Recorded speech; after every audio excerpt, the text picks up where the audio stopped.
We are here tonight to walk against abuse so that we can stand as a community and let them know that there's no place for violence in our communities against women or men, that love shouldn't hurt. That's what our wristband says. As you sign in tonight, you get a wristband. And we just want the survivors that have gone through these traumatic incidences to know they're not alone and they have support in the community. Why? He hasn't even done it with the Yeah.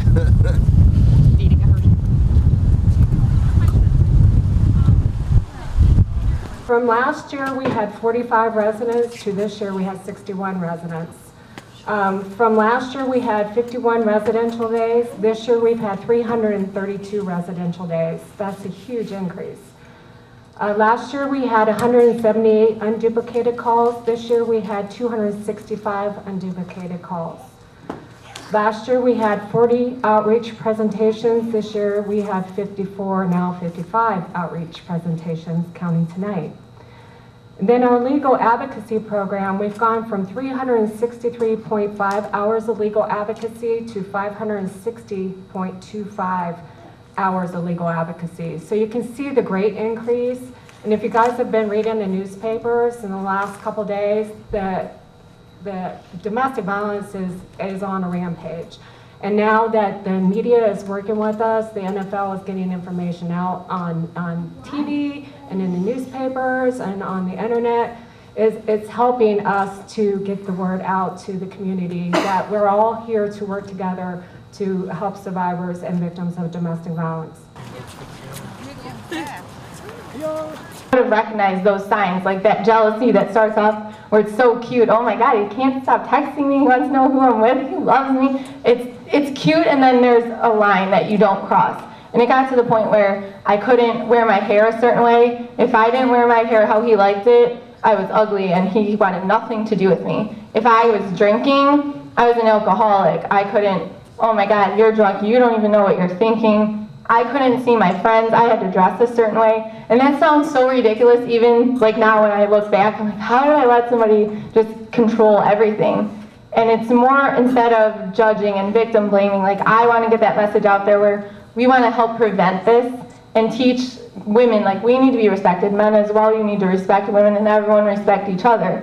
So, you know, it got to the point in that relationship where it wasn't verbal abuse, because, you know, when you're dating somebody, the first day they slap you across the face, you know, bye, but you know, you do love that person, and you're going through that cycle of abuse where there's that tension building, there's a little arguments, and then oh, he spit in my face, but I did something, he blamed me, and now he's threatening to kill himself. Did I do something wrong? Like, maybe it wasn't so bad that he threw me down the stairs. It's not enough for him to take his own life. Like, I still love him. So that was a lot of the things that were going through my head, and on top of that, you know, there is financial abuse, which is a lot of times people haven't heard of that. You know, I had my dream job. I went to college, got my degree as a manager at a retail store, and he saw that as money because he had none. You know, those first couple days, babe, I forgot my wallet, can you pick up this dinner? And then it turned into, I don't even think he had a wallet at this point. So I'm like, what the heck, I'm paying for everything. And then it got to the point, he's taking my credit cards. Can I borrow your car?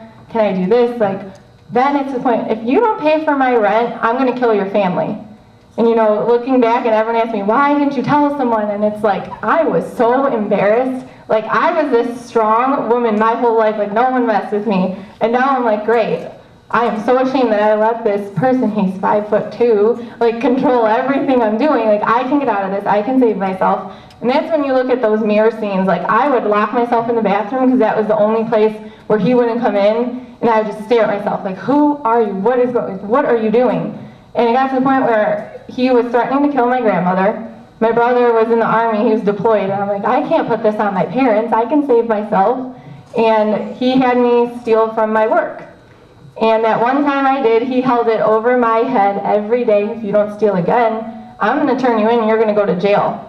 Well, it turned out, I finally got that courage to leave him, and I don't know what it was, or it was just something that snapped inside me where I found that strength I needed. And I walked into work only to be arrested, to find out that he had tipped off my employer months prior, and they installed security cameras.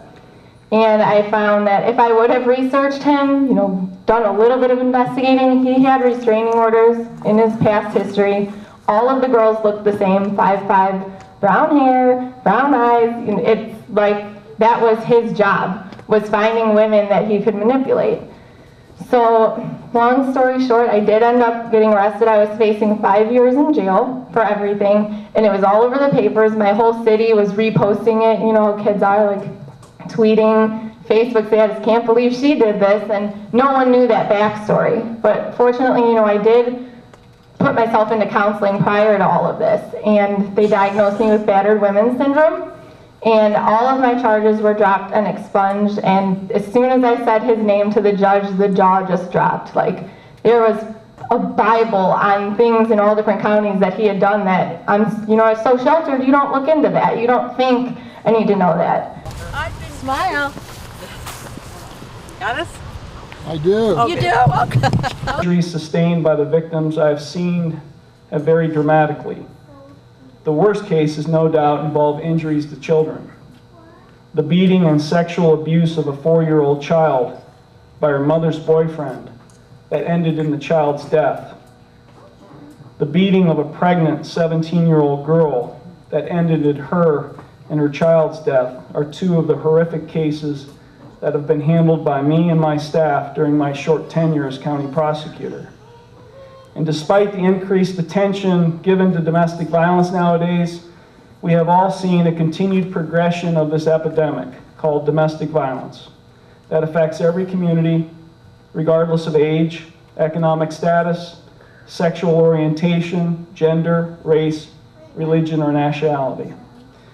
So even though there's so much more attention these days given to domestic violence and to victims' rights, and even though domestic violence is discussed so much more openly when compared to 30, 20, and 10 years ago, it's still prevalent, if not more widespread, in our society today.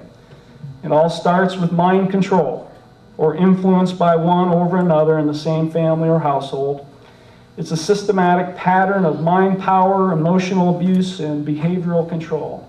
As an assistant prosecutor, I used to shake my head every Monday morning at Western County Court in Geneva after the weekend as I walked by the men and women in the court waiting room that were acting all close and cuddly. It was obvious that the men were the defendants and the women were the victims of domestic violence incidents that took place over the weekend.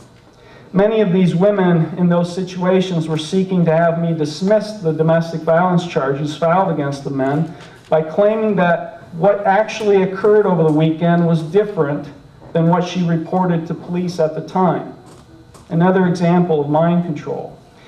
I became so frustrated with victims in these cases, and I still am. Domestic violence charges were filed and then dismissed because victims who were controlled emotionally by the violators would change their story about what actually happened after a domestic violence incident occurred, or would become an uncooperative witness.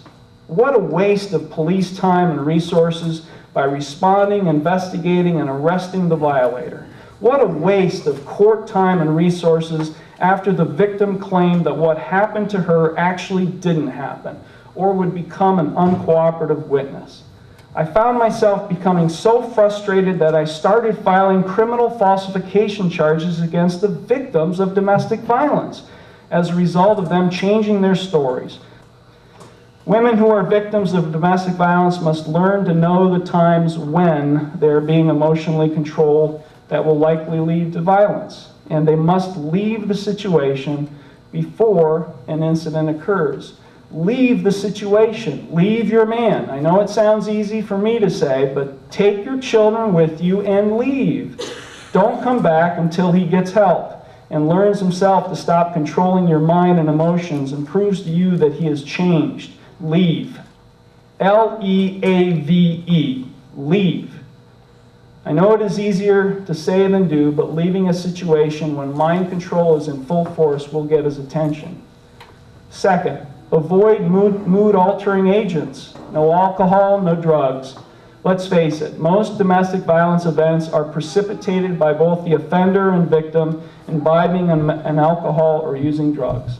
And if no alcohol or drugs are being used, do not accentuate the volatility of the situation by arguing, threatening, or verbally attacking your man that could be considered as a means of provoking him to abuse you. 3, when a domestic violence incident occurs, please call the police. Cooperate with the police fully when they arrive to investigate and be truthful at all times, but call the police. So many incidents go without being reported. Do not allow him to go unpunished for the situation he has caused. 4th, after a domestic violence incident has occurred, don't go back. Do not let his apologies or attempts at emotional influence to gain your sympathies after an attack get the best of you. Leave. Take your children and leave. Find a safe haven like Homesafe. Leave and don't go back until he gets treatment and counseling and proves to you he has changed. Ask the court for a protection order. 5th, work with police and prosecutors to prosecute the criminal charges against the violator.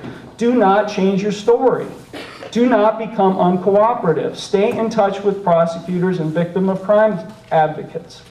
Fully prosecuting the charges against your man from start to finish will send a message to him that you will not put up with any further antics, particularly if you do get back to him in a later time. And 6th, if you do not get back with him, please make sure that, if you do get back with him, please make sure that both of you receive counseling and treatment. Do not go it alone.